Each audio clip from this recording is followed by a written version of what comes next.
So magandang gabi mga boss. So ito na lang ating update ngayon sa ating bago na namang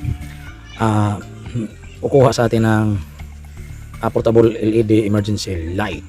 Okay, so ang gamit natin dito mga ka-DIY ay TP 5100.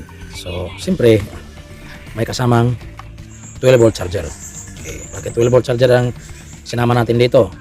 Dahil yung TP 5000 ay mag-i-input siya ng voltahe hanggang mula 5 volts hanggang 15 volts. So kung meron kayong available na ganitong charger, ito yung bahay na 5, 6, 9 volts, 12 volts at saka 15 volts pwede. So sa atin dito yung kasama ang charger ay 12 volts. So actually meron namang type C dito na charging port. So ito ay backup charger lang kung sakaling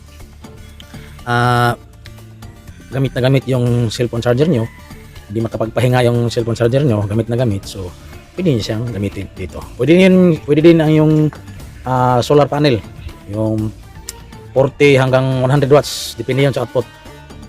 Yung mga ordinaryong solar panel, mostly yung may output na 6 volts, 9 volts.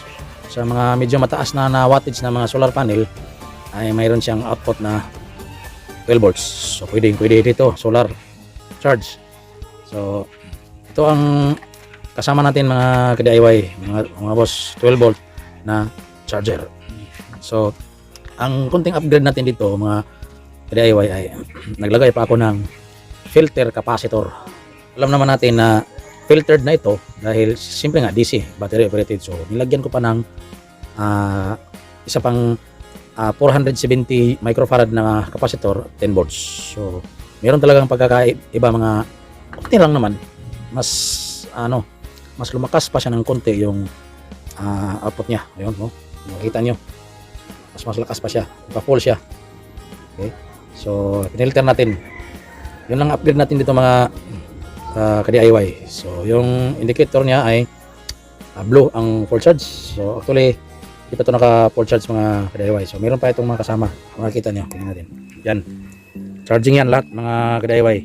Yung isa ginagamit natin para medyo mas ang kuha ng video natin.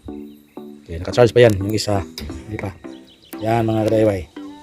So yan mga ka-DIY ang update sa ating portable LED emergency light. So siyempre ang gamit natin ay DC 3.7 volts. Pero kaya siyang pailawin ng 32650 na live PO4. So ang gamit natin na battery ay tatlong 18650 na may 2000 milliampere. So tatlo may 6 milliampere. So equivalent na yan sa isang live PO4 na battery.